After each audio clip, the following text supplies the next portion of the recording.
हम सब किसी ना किसी तरह जाने अनजाने में ऐसी गलतियां कर देते हैं जिनसे दूसरों के मन में दुख भर जाता है या वो दुखी हो जाते हैं।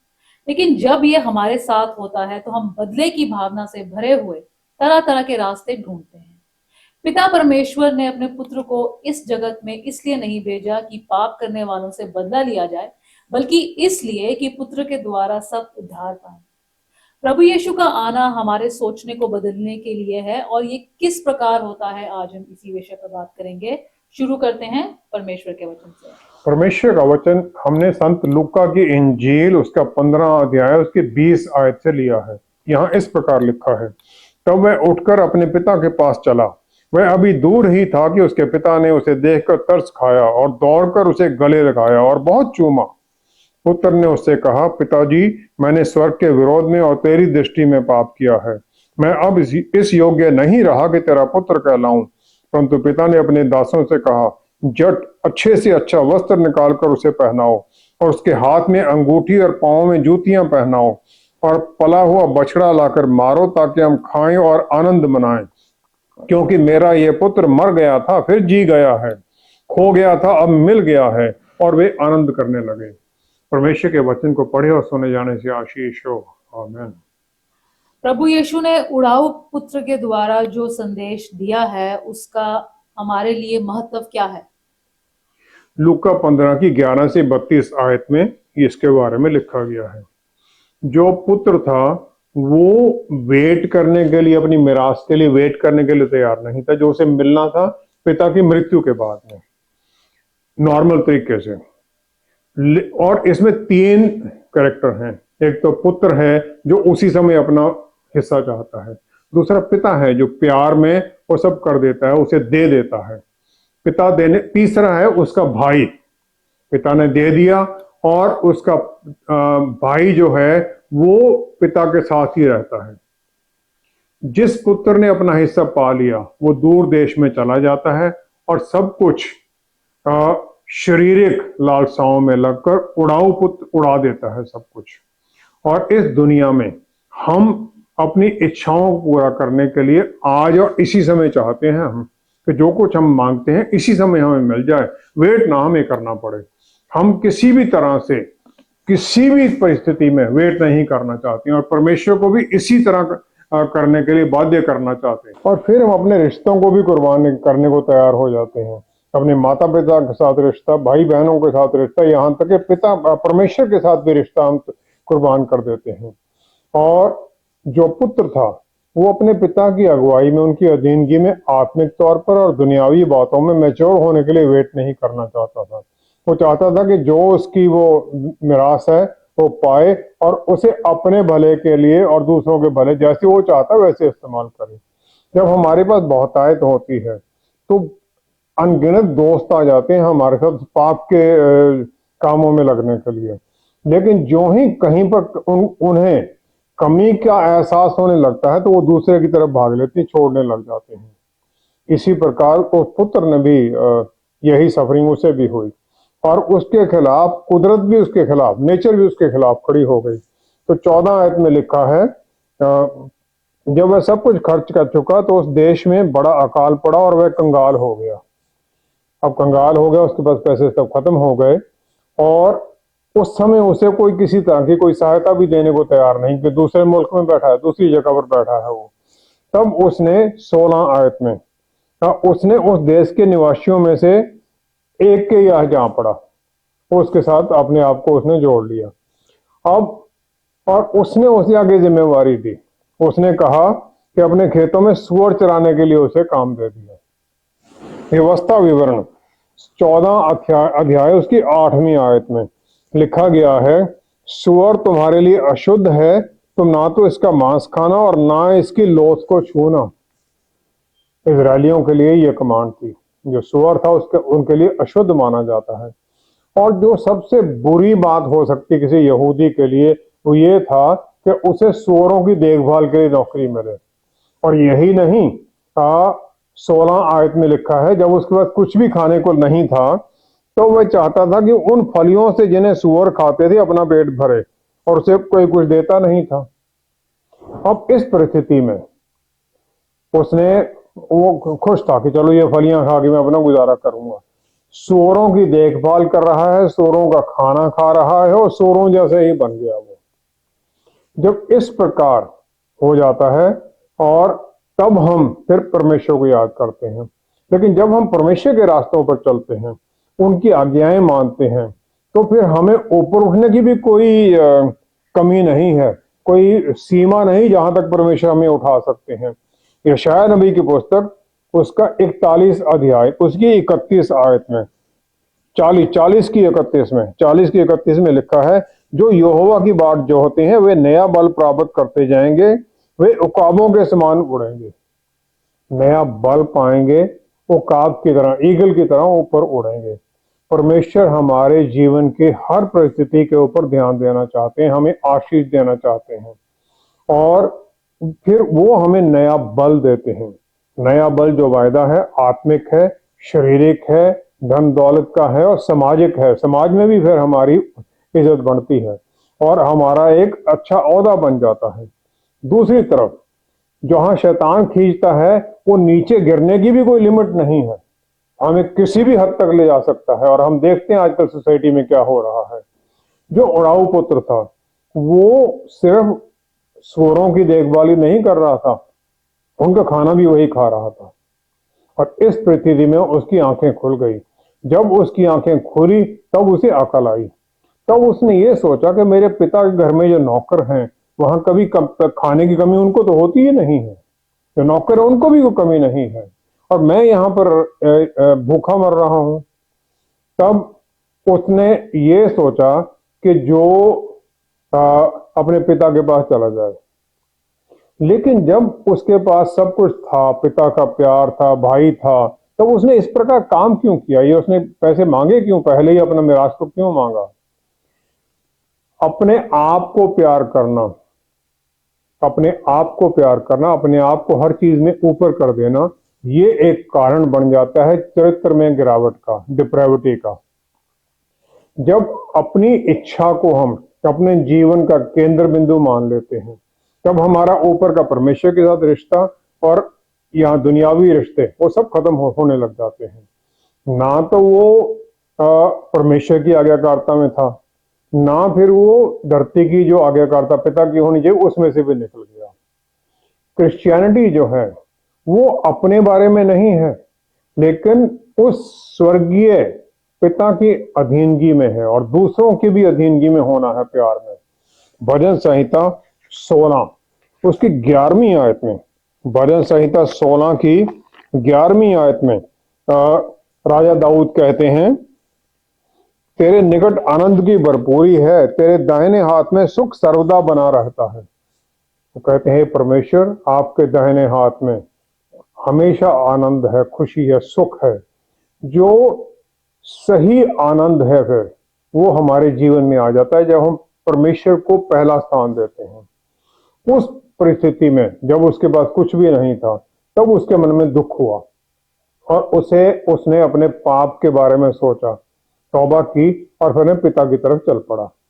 जब हम दुनियावी परिस्थितियों में होते हैं तब हम हर दिन की जो स्ट्रगल्स हैं, जो चल रही हैं बातें, उनमें फंसे रहते हैं और बाकी सब कुछ हम भूल जाते हैं। तौबा करना है एग्जैक्टली अपोजिट, दूसरी तरफ मुड़ के जाना, और इधर जा रहे हैं पाप की तरफ, परमेश्वर की तरफ बिल्कुल उल्टी तरफ में मुड़ना, उनकी तरफ चलने लग जाना। तौबा करने का असली मतलब ये है। तो वो करता है और पिता की तरफ मुड़ लेता है जहां से वो आया था। हमें भी ये याद रखना है कि परमेश्वर ने हमें स्वेच्छा तो दी है, वो कभी भी हमें रोकेंगे नहीं कि हम क्या कर रहे हैं, क्यों कर रहे हैं, लेकिन वो एक प्यार करने वाले उस पिता के अनुसार उनके मन में भी वो दुख आता है। हमारा जब परिस्थितियां होती हैं उनके मन में दुख आता है। उत्पत्ति 6 अध्याय 6 आयत में हम देखते हैं उस परमेश्वर का दुख। जब परमेश्वर ने चारों तरफ धरती पर पाप ही पाप देखा, तब यहोवा पृथ्वी पर मनुष्य को बनाने से पछताया और वह मन ही मन अति खेदित हुआ। परमेश्वर ने पाप देखा, उन्हें बहुत दुख हुआ कि मैंने ये क्या कर दिया। परमेश्वर सब जानते थे, फिर भी उनके मन में दुख आया।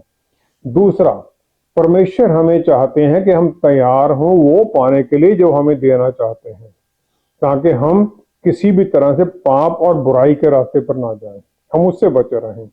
हम अपनी बुद्धि में, अपने ज्ञान में हम ये सोचते हैं कि हम तो बिल्कुल तैयार हैं, हमें आज ही सब कुछ अभी मिल जाना चाहिए, प्रार्थना की अभी मिलना चाहिए। लेकिन हमें परमेश्वर के समय के लिए वेट करना सीखना होता है, और उनके समय में हमें वो मिलता है जो हमारे लिए सही है, जो हमने मांगा भी है। जब हम इस प्रकार वेट करने लग जाते हैं तब परमेश्वर पर हमारी निर्भरता भी ठीक बनती है, और फिर हम उस उड़ाऊ पुत्र की तरह पाप में नहीं गिरते हैं और भलाई के रास्ते पर चलते रहते हैं। लेकिन जो भाई घर में ही था, उसे दूसरे भाई के आने से इतना क्रोध क्यों आया? लूका 15 की 28 से 30 आयत में हम देखते हैं, जब बड़ा भाई खेतों से वापस आया तब उसने वहां पर देखा फीस्ट हो रही घर में, तो आनंद खुशियां मनाई जा रही, तो उसे बड़ा क्रोध आया जब उसे ये पता चला कि उसका वो छोटा भाई वापस आ गया है और उसके लिए सब किया गया है, और वो अंदर जाने से उसने इनकार कर दिया। लेकिन उसका पिता बाहर आया, यह सुनकर वह क्रोध से भर गया और भीतर जाना न चाहा, परंतु उसका पिता बाहर आकर उसे मनाने लगा। पिता उस पुत्र को मनाने लगता है कि तू आ जा अंदर, लेकिन जो बड़ा पुत्र है अपने पिता को कॉन्फ्रंट करता है। वो कहता है मैंने आपकी आज्ञाकारिता की, इतने समय से मैं आपकी सेवा कर रहा हूं, लेकिन आपने कभी मुझे तो कुछ सेलिब्रेट करने के लिए नहीं दिया। और वो जो रिश्ता है उसका अपने भाई के साथ, उसे भी वो मानने से इनकार कर देता है, और क्रोध में अपने पिता को कहता है कि 30 आयत में, जब ये तेरा पुत्र जिसने तेरी संपत्ति वेश्याओं में उड़ा दी है आया, तो उसके लिए तूने पला हुआ बछड़ा कटवाया। तेरा पुत्र, अपना भाई नहीं मानता है वो। और चर्च में भी हम इसी प्रकार देखते हैं, जब चर्च परमेश्वर का चर्च है, हमारा नहीं है। बहुत लोग ऐसे हैं, जब तौबा करके कोई आता है, पाप में चला गया विश्वासी, जब वापस आता है उसे वापस आने नहीं देते हैं, उस स्वीकार ही नहीं करते हैं। 31 आयत में पिता उस पुत्र को, बड़े पुत्र को सांत्वना देता है। वो कहते हैं, पुत्र तू सर्वदा मेरे साथ है, और जो कुछ मेरा है वो सब तेरा ही तो है, उसका हिस्सा तो उसे मिल चुका है। लेकिन वो फिर भी उस मानने को तैयार नहीं है। इसी तरह के लोग हैं जिनके लिए पौलुस रसूल ने रोमियो की पत्री उसका 8वां अध्याय उसकी 32 आयत में कह दिया कि जिस परमेश्वर ने अपने निज पुत्र को भी ना रख छोड़ा, परंतु उसे हम सबके लिए दे दिया, वह उसके साथ हमें और सब कुछ क्यों ना देगा। उस पिता ने उस बड़े पुत्र को, उन्होंने कहा तू मेरा वारिस है, उसे उससे भी कोई खुशी नहीं हुई। पिता ने सब कुछ उसके अधिकार में दे दिया था बड़े पुत्र के लिए, लेकिन उसकी बड़े पुत्र के कोई अहमियत नहीं थी उसके जीवन में, वो मान ही नहीं रहा था। इसी प्रकार बहुत विश्वासी हैं जो चर्च में रहते हैं, विश्वासी हैं, लेकिन उनको ये यकीन ही नहीं है कि उनके पाप माफ कर दिए गए हैं। वो यही मानते हैं परमेश्वर अभी भी उनसे क्रोधित हैं, और उनकी प्रार्थनाओं का उत्तर इसीलिए उन्हें नहीं मिल रहा है। जब हम परमेश्वर की तरफ मुड़ते हैं क्षमा मांगने के लिए, तौबा करके, और उनके अधिकार के अधीन आने के लिए आते हैं, तब जो चर्च में फरीसी लोग हैं, आज भी हैं वो, तो वो इस पर भी क्रोधित होते हैं, और हमें हो सकता है अकेले ही चलना पड़े विश्वास में, हमारे साथ दूसरे लोग भी हमें स्वीकार ना करें। ऐसे ही लोगों को प्रभु यीशु ने, जो फरीसी थे उस समय के, जो स्क्राइब थे, उन्हें ये कह दिया, उन्हें मत्ती 23 की 13 आयत में प्रभु यीशु ने ये कह दिया, तुम मनुष्यों के लिए स्वर्ग के राज्य का द्वार बंद कर देते हो, ना तो स्वयं ही उसमें प्रवेश करते हो, ना उसमें प्रवेश करने वालों को प्रवेश करने देते हो। उन्होंने इतने बंधन लगा रखे थे जिनको पार करना बहुत मुश्किल था, यहूदी लोगों के लिए भी। जो बड़ा बेटा था वो छोटे के आने से थ्रेट महसूस करता था, अब ये वापस आ गया फिर कुछ ना कुछ लेगा, और वो क्रोधित था। जो उड़ाऊ पुत्र था उसने कोई अपने घर के अंदर कोई खास वो स्टेट नहीं मांगी, वो तो एक नौकर बन के आया था कि नौकर बन के भी रह लूं तो बहुत रहेगा, अच्छा रहूंगा मैं, क्योंकि उसे अपनी प्रॉपर्टी का शेयर तो पहले ही मिल चुका था। जितने लोग प्रभु यीशु पर विश्वास करते हैं, उन्हें स्वीकार करते हैं अपना मुक्तिदाता, उन्हें परमेश्वर अपने बच्चे कहने का अधिकार दे देते हैं, और सबको बराबरी का हक मिल जाता है। परमेश्वर के जितने भी वचन के अंदर वायदे किए गए हैं वो सबके लिए एक जैसे हैं और सबके लिए प्रार्थनाओं में उनके बेसिस पर उत्तर मांगना सही है। जो बड़ा पुत्र था वो घर में था, लेकिन उसने कभी भी उस परिवार का हिस्सा अपने आप को समझा ही नहीं, और विश्वास में जो उसे वो अधिकार मिले थे उसे क्लेम कर उसने कभी किया ही नहीं। जब हम परमेश्वर के परिवार का हिस्सा होने का वो नहीं हमें यकीन होता है, तो हम भी बाहर वाले ही बनकर बने रहते हैं। हम प्रार्थना में भी विश्वास ही नहीं करते कि उत्तर मिलेगा नहीं मिलेगा।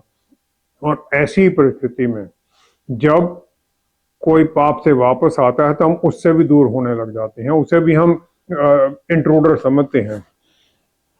लूका की इंजील 15वां अध्याय उसकी 7 आयत में प्रभु यीशु ने जो इस प्रकार तौबा करके वापस आता है उसके बारे में प्रभु यीशु ने ये कह दिया कि ऐसे एक तौबा करने वाले के लिए 15 की 3 आयत में, ऐसे 15 की 7 आयत में, इस रीति से एक मन फिराने वाले पापी के विषय में भी स्वर्ग में इतना ही आनंद होगा जितना कि 99 ऐसे धर्मियों का विषय नहीं होता जिन्हें मन फिराने की आवश्यकता नहीं है।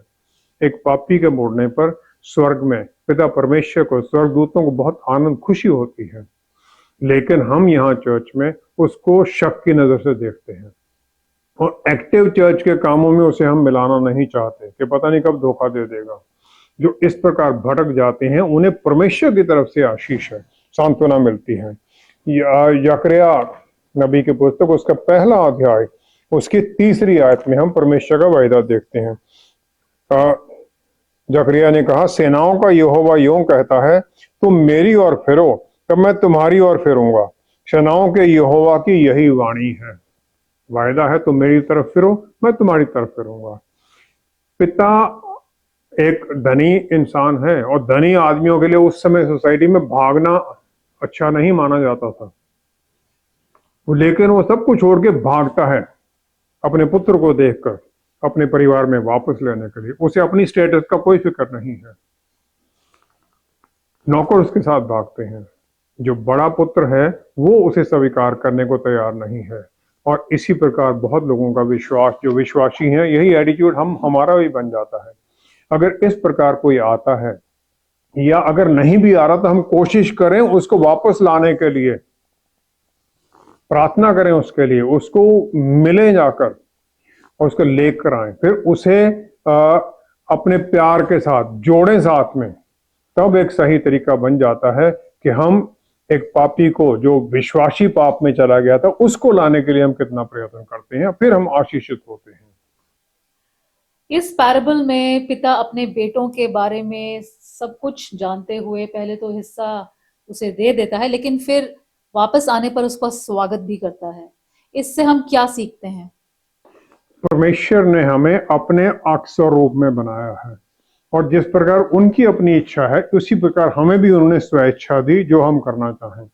परमेश्वर की 3 तरह की इच्छा है।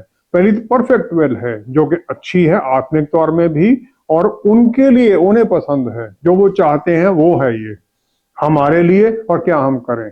दूसरी है प्रोस्क्राइब्ड विल, जिसमें उनके आज्ञाएं हैं, क्या करें क्या ना करें, ये सब कुछ है, और जो वो चाहते हैं कि हम करें और जो अपने जीवन में हम ना करें ताकि उनके साथ रिश्ता बना रहे। तीसरी है प्री डिटरमिन्ड विल, जो पहले ही निश्चित है, सब कुछ लिख दिया गया है, ये तो होना ही है, जैसे धरती घूमनी है, सूरज को उठना ही है, ये सब निश्चित है और ये बदला नहीं जाता है।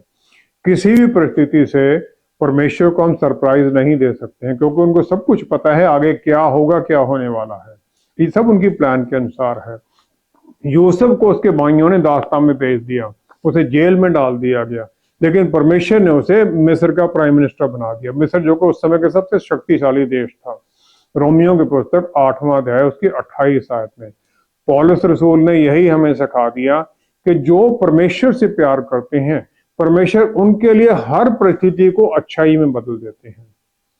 पिता बिल्कुल पहले से जानते थे कि उसका पिता जानता था कि ये लड़का ये क्या करेगा, क्योंकि उसे उसका पता था इसका व्यवहार कैसा है।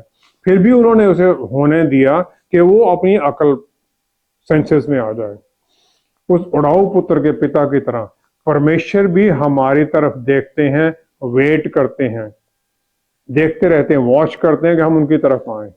हम भी उड़ाऊ पुत्र की तरह, जिसने अपने पिता की मौजूदगी से अपने आप को अलग करके निकल गया और पिता उसकी वेट करता रहा, हम भी इसी प्रकार निकल लेते हैं उनकी प्रोटेक्शन से भी, और उनकी जो सब कुछ उनका प्रोविजनिंग, उससे भी हम निकल जाते हैं उस पिता की तरह।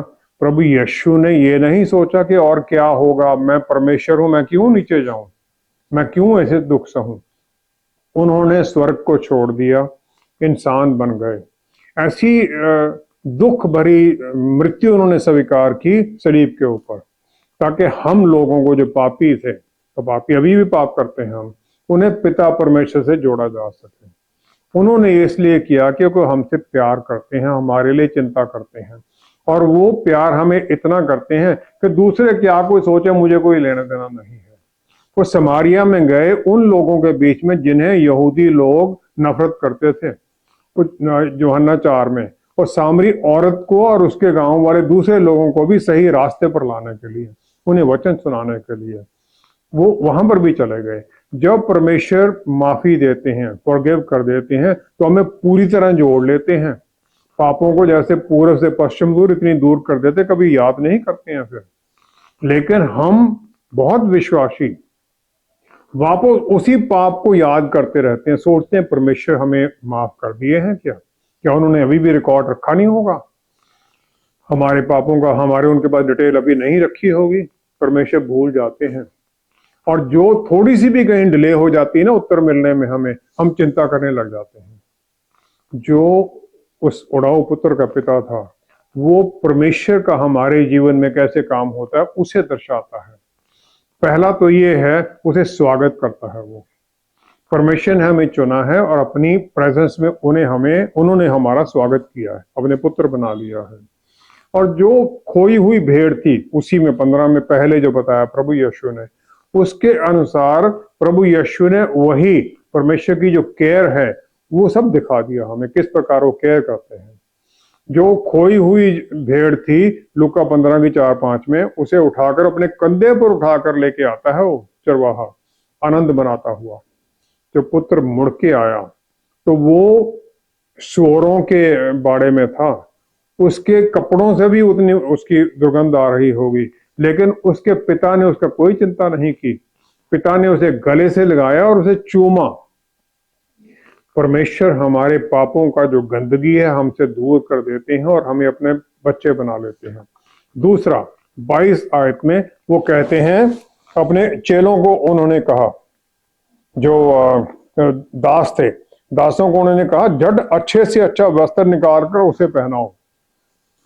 और उसने आज्ञा दी, कोई ऐसा वैसा वस्त्र नहीं, अच्छे से अच्छा वस्त्र। रोमियो के पुस्तक 13 अध्याय 14वीं आयत में पौलुस रसूल हमें यही याद कराते, परमेश्वर हमें सबसे बेस्ट देते हैं। उन्होंने ये कह दिया, मेरे पुत्र को तुम अपने ऊपर पहन लो, इसके व्यवहार में रंग जाओ, इसकी अथॉरिटी में चलो और उसके अनुसार यहां पर चलो, और फिर अनंत काल में तुम स्वर्ग में उसके साथ रहो। ये हमें आशीष दी गई है। तीसरा, उन्होंने कहा रिंग, दासों को कहा उसके हाथ में अंगूठी पहनाओ। जो उस समय अंगूठी थी वो परिवार का सिग्नेचर, पिता था उसका सिग्नेचर की रिंग थी, उसके ऊपर उसका ठप्पा लगाया जाता था डॉक्यूमेंट्स के ऊपर। तो उसे पूरी तरह वापस ले लिया गया अपने परिवार के अंदर। मुक्तिदाता प्रभु यीशु ने हमें इसी प्रकार वापस जोड़ा है पिता परमेश्वर के साथ, कि उनके नाम में उन्होंने कहा, मेरे नाम में जो मांगोगे वो हो जाएगा।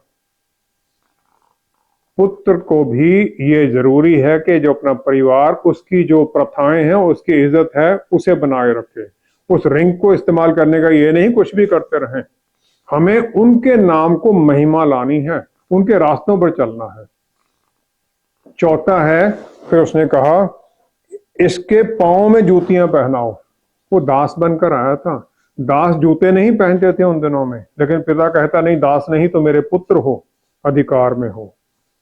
और फिर जो पुत्र था उसे उन्होंने उस प्रिविलेज स्टेट में पहुंचाकर परमेश्वर के साथ जो जैसे जोड़ते हैं हमें प्रभु यीशु, उसी प्रकार उन्होंने हमें इस धरती के ऊपर हर तरह की अधिकार दे दिए, हर तरह की आशीष का अधिकार दे दिया, परमेश्वर के पुत्र होने का अधिकार दे दिया।